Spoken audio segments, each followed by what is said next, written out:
Just sitting here this evening reading a little bit of news. Happy New Year. And I read this story out of Zero Hedge. In Texas, a 400-acre Muslim development sparks controversy. This is the story.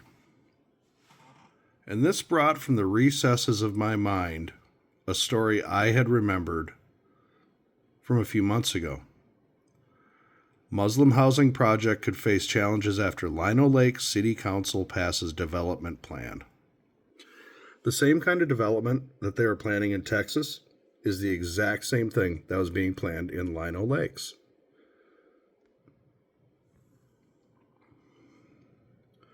Monday's development came after public outcry over a much contested Medina Lakes proposal prompted the city to enforce a year-long moratorium starting last year so the city could craft a master plan.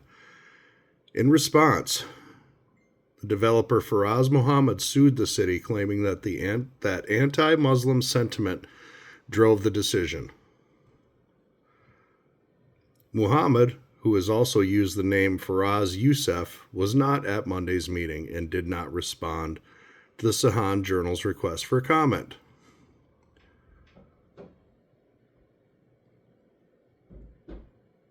The 400-unit residential development shopping area built around a mosque, the planned project to bring in 1,500 residents, mostly Muslim, according to the New York Times. Now, when we go to the Texas story, we're going to come back to this one. There's a nice little piece right at the end I think is important. What we find here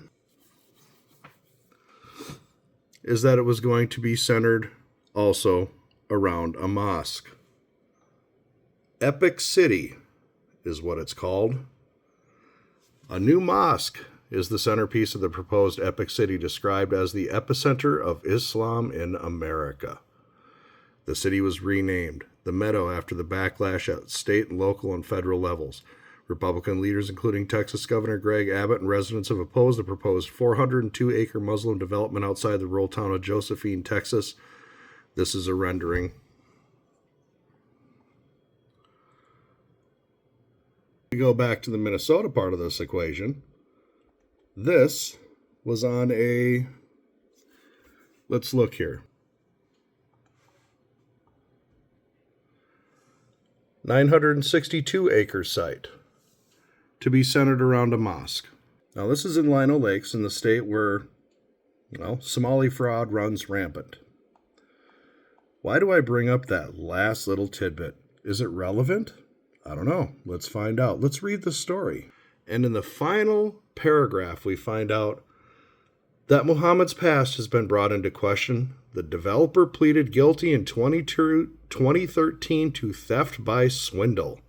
He has also been sued for allegedly misleading a client by using a different name for contract work that was never completed. Really? Almost sounds like fraud. Like no matter where you turn, there's more and more fraud. Am I saying that this development is fraudulent? I am not making that accusation whatsoever. What I am saying is that it sure seems to be a lot of questionable activity, including a developer who was already convicted once by theft by swindle and allegedly using an alleged different name with clients who are alleging unfinished work. So I see this story, this Texas story,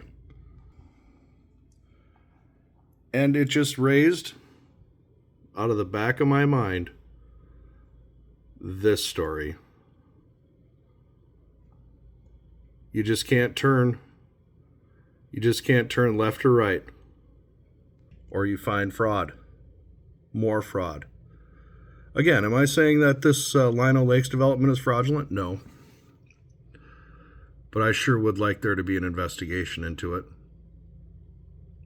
Because I'm forced to ask, being that I am one of the largest funders of Al-Shabaab, am I funding this as well? What else am I funding? I'm funding a terror organization. I completely oppose that, but that doesn't matter. Am I funding this development project? I don't know. Am I helping to fund the Texas one? I don't know. See, there's so much fraud that we honestly don't have any idea how deep it goes. Other than Lino Lakes, maybe. Texas, maybe. Al-Shabaab, most assuredly.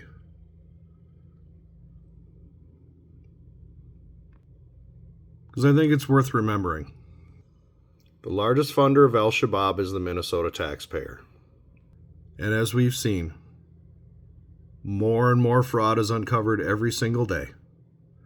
Every single day. So why would this housing development be any different? Maybe it is. Maybe it's not. Maybe it needs to be looked at. Maybe the people of Minnesota need to stop grabbing the ankles and taking it without lube. This white liberal guilt that runs amok in this state is going to be its downfall. Possible $9 billion. Funder of Al-Shabaab. To the point where they can't even say the word.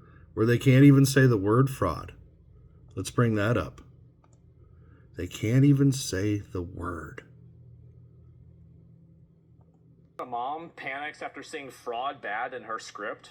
If childcare is cut, I'm unable to work or go to school. I understand. Fraud is bad.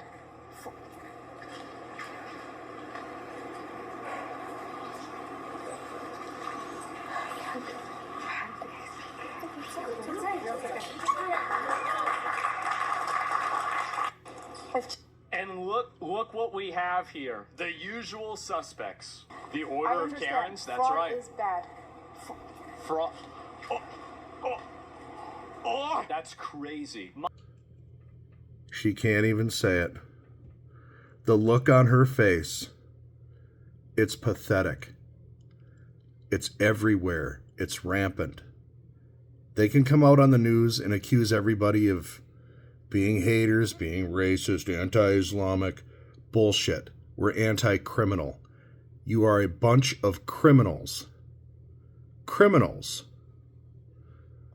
So much so, I have to wonder if this and this are something this dipshit's paying for.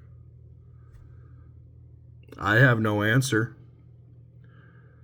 But I sure the hell have a lot of questions. These people need to go. Deport them.